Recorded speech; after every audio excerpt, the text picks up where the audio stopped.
Olá a todos, sejam bem-vindos a mais um podcast. Hoje eu vou falar uma coisa que eu já falei outras vezes, eu tô chovendo no molhado, eu realmente não vou adicionar nada no que eu disse antes. É só, talvez, um chamariz para outros vídeos que eu gravei sobre o assunto, do porquê que a igreja condena o comunismo, que é justamente uma coisa que os argumentos são sempre insatisfatórios, tá? Dos dois lados, quando a gente olha os comunistas, por exemplo, trazendo isso, eles falam que, é uma questão de contexto histórico, porque no contexto da Guerra Fria a igreja queria tomar um posicionamento, tal. Mas a grande verdade, tá? E esse é a verdade pelo qual tanto os jacobinos e os comunistas russos perseguiam a igreja católica, é porque perseguiam e muitas vezes também difamavam, né? Como a tentativa de associação do Papa Pio XII como o Papa do nazismo. Aliás, essa história do Papa Pio XII ela é tão absurda que você vê cara como o João Carvalho e M.S. Barney, entre outros, querendo fazer esse tipo de associação, que era uma associação que o Stalin tentou fazer. Essa associação é tão falaciosa que você vê o Papa Pio XII, por exemplo, aceitando refugiados e cuidando de refugiados judeus, rabinos que reconhecem o papel central do Papa Pio XII na Segunda Guerra para justamente dar esse auxílio humanitário. Mas ele foi difamado pela esquerda como o Papa do nazismo, e essas difamações pegam entre as pessoas sem cérebro, né? Mas enfim, a igreja condena o comunismo pelo simples fato de ter uma cosmovisão antagônica da igreja. E isso não significa materialismo, tá? Porque a gente pode. A resposta mais superficial, pronta e rápida é o materialismo. E não um materialismo moral. Materialismo ontológico mesmo, substancial. Dizendo que a matéria é a única substância, que é algo que vai contra a própria filosofia da igreja. Não apenas no sentido espiritual mais caricato que as pessoas têm, mas no sentido mesmo de uma visão elemórfica da realidade, que é a visão da igreja que aceita que existe uma substância inteligível, que não é sensível, que existe uma forma de simbiose com a matéria, tá? Eu tenho texto sobre isso também.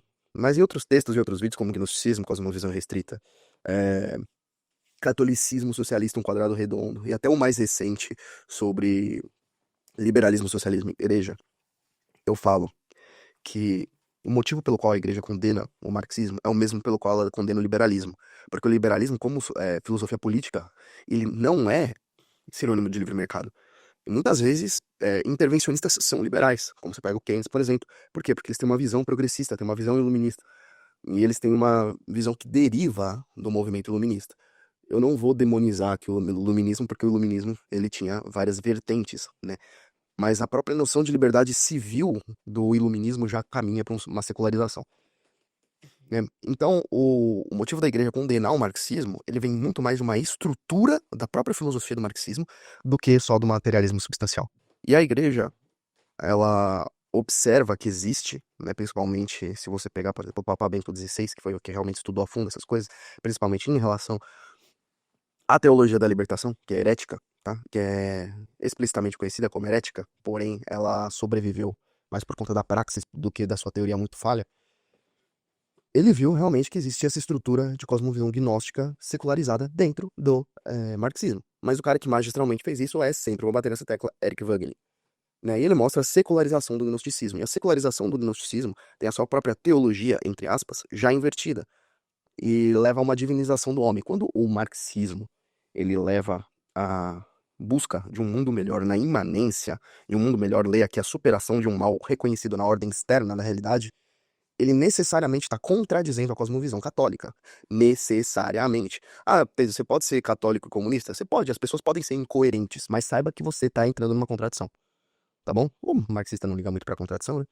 Mas enfim, você está sendo contraditório, você está sendo incoerente, você está sendo herético e você está sendo excomungado automaticamente, tá? Então, tenha cuidado com as coisas que você coloca, porque o brasileiro ele não reflete muito sobre a incompatibilidade das visões das coisas que ele tenta fazer sincretismo. E não é possível. Não é possível você ser nem só católico, cristão consistentemente e ser comunista ao mesmo tempo. Então, você pode ser comunista que nem Hitler era. O Hitler era mega gnóstico. Ele fazia todo tipo de salada. Salada gnóstica mesmo, né? Salada sincrética, propriamente dita. E ele tinha uma leitura completamente criativa, para dizer o mínimo, né, das escrituras. E, não obstante, gnóstica buscando uma salvação na imanência e a superação de um mal ontológico. É a mesma coisa com o marxismo. Existe algo no fundamento da realidade, principalmente da organização econômica, que é como se fosse um mal original, como, por exemplo, no caso do Marx, a propriedade privada. A propriedade privada e o capital como uma força material produtiva são especificamente, assumem, né, o papel de demiurgo dessa realidade econômica maligna que deve ser superada pela extinção da propriedade privada dos meios de produção, né? Então, se apesar de falaciosa a distinção entre propriedade privada e propriedade pessoal lá que os marxistas fazem, que é totalmente ad hoc, ela não está tão errada a partir do momento que a gente considera que a definição de capitalismo, mesmo na marxista quanto em outras versões melhor definidas, parte da propriedade privada dos meios de produção. Lógico que existem outros problemas, como um meio de produção é algo teleológico, não depende especificamente da materialidade isolada do bem, mas propriamente do direcionamento para a atividade produtiva. Mas realmente essa distinção não está tão errada, né? Mas por outro lado, o marxismo, ele tem toda essa incompatibilidade sistêmica, eu diria, com a cosmovisão católica. Além de, assim, ele não ser a favor da caridade voluntária. É muito raro você ver marxista praticando a caridade voluntária. Existe, tá? Principalmente quando heresia da libertação. Mas é muito raro, né? E além de ser muito raro, é raro porque na visão deles, você tem que ter a superação do mal através da revolução. Mesma coisa com os jacobinos, mesma coisa com os iluministas franceses.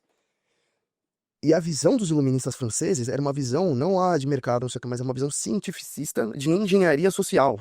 E através do cientificismo aplicado à técnica política, você levaria a sociedade a uma era que superou as trevas da ignorância e do misticismo através do conhecimento científico. Então a gnose do iluminista é o cientificismo. O marxismo também bebe disso. Só que o marxismo faz uma releitura de ciência para que a cosmovisão dele seja postulada como uma apolítica científica inquestionável.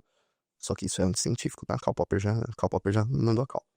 Tá bom? Mas esse é o grande problema do marxismo com a igreja, é o grande problema do liberalismo, porque liberalismo é iluminismo, é inseparável. E o liberalismo econômico, ele é condenado geralmente por uma condenação ao capitalismo, que é um conceito cheio de problemas, que eu já explorei em outros vídeos, como no vídeo Resposta ao Loconte. Enfim, tem as discussões também do Thomas Woods, que ele fala também do respeito à ontologia da economia, igual no último texto que eu escrevi. Então são assuntos que eu já venho discutindo há um bom tempo, são discussões complexas e multifacetadas, né?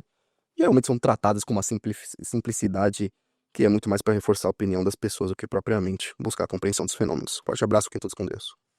E bom final de semana.